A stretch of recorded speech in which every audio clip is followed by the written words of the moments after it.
Salut tout le monde, j'espère que vous allez bien. En ce qui me concerne, ça va plutôt pas mal. Alors comme d'habitude, on met les petits pouces, on s'abonne, on partage la chaîne.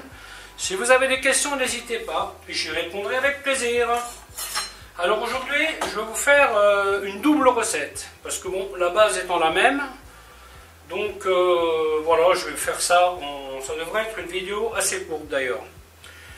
Donc ce sont des girolles que je vais faire d'un côté en version poêlée et de l'autre côté version sauce aux girolles. Donc flambé au cognac.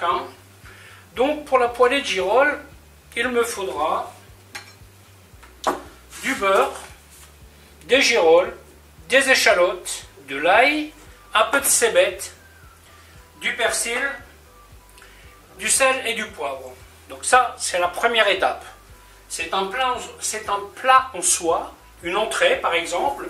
Vous pouvez le servir dans une bouchée ou dans une croustade que vous faites vous-même.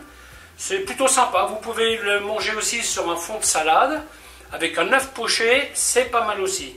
Bien entendu, la salade, les champignons seront chauds sur la salade. Et ensuite, pour passer à la suite et faire ma crème de girolles, eh bien, je vais flamber au cognac, du vin blanc, réduction, crème, fond brun, feuilles de laurier, herbes de Provence, clous de girofle, poivre et un peu d'ail. Voilà, bah écoutez, je vais vous montrer comment faire tout ça. A tout de suite. Voilà, donc la première des opérations, comme d'habitude. Là, j'ai mis une bonne lampée de beurre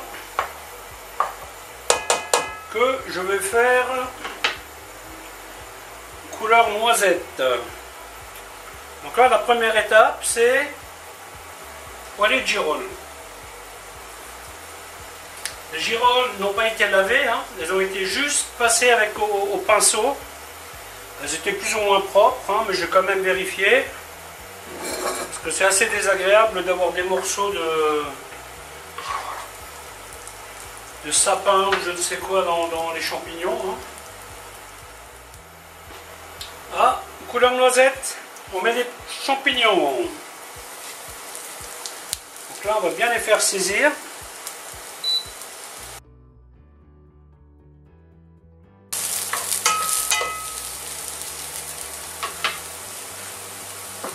Ensuite, vous mettez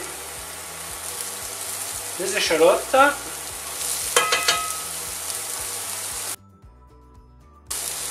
Bon, les girolles ont un petit peu séché. J'ai eu un petit bug dans mon emploi du temps. Ça, malheureusement, parfois, on prévoit un truc et puis on le fait, mais bien plus tard que ce qui était prévu. Et malheureusement, les champignons, ils n'aiment pas trop ça.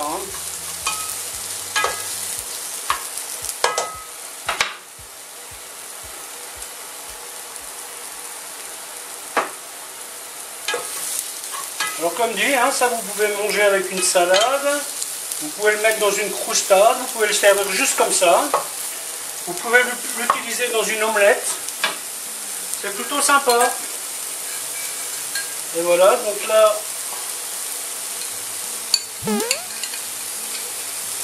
je mets l'ail, un peu de thym frais, un peu de persil,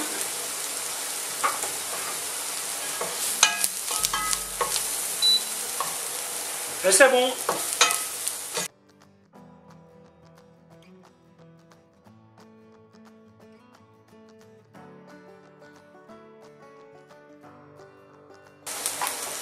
Voilà, donc les champignons, une fois qu'ils sont bien revenus, on passe à l'opération flambage. Tiens, je vais déjà y mettre des aromates. Herbes de Provence, poivre, clous de girofle, laurier. Voilà.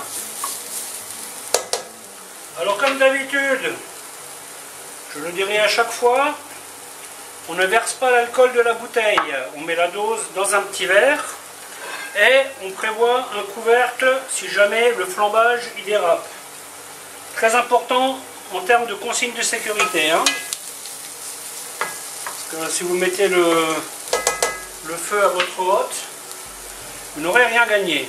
Donc, hop.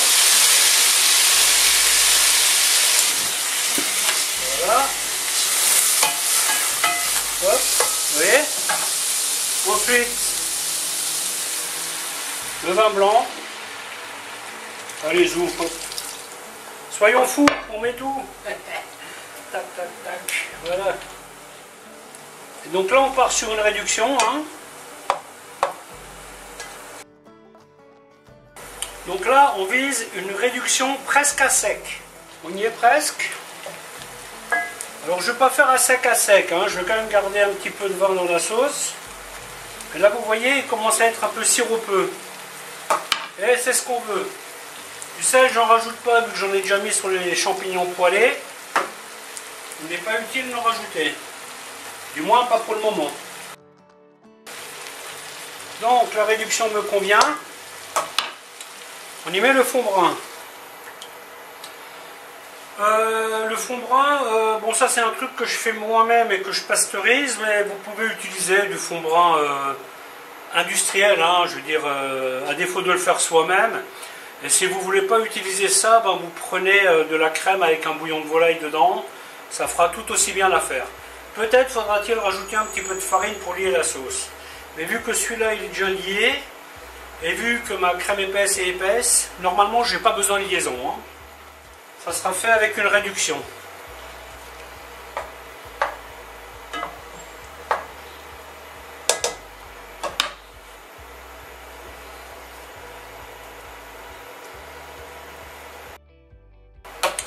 Voilà, donc maintenant je vais la faire réduire jusqu'à ce qu'elle ait la bonne consistance. On goûte pour voir où on en est. Un petit peu de sel. Et donc là on est parti pour une dizaine de minutes. Hein. Alors cette sauce là, elle vous sert à plein de trucs en fait. Vous pouvez l'accompagner, accompagner une viande avec, hein, que ce soit du veau, que ce soit du bœuf. L'agneau peut-être pas. Porc, veau, bœuf, je dirais, escalope, médaillon, filet, sauce au girolles, ça marche très bien. Ce que vous pouvez faire aussi, c'est de faire une croustade de girolles. Donc là, c'est le même principe que la bouchée, sauf que bah, ça sera des girolles. Vous voyez, et ça, c'est un truc... j'ai fait ça dans un restaurant, mais c'était un best-seller. Hein. On en faisait tout le temps, tout le temps, tout le temps. Hein. Bien entendu, on la faisait à la minute. Hein. Le fond brun était en place, les girolles étaient en place. On ne s'amusait pas à faire ce genre de plat d'avance. Hein. Flambage et compagnie. Donc voilà, c'est vraiment une sauce tout terrain. Voilà, bah écoutez, j'espère que cette vidéo vous aura plu et à bientôt pour une autre aventure. Bye bye.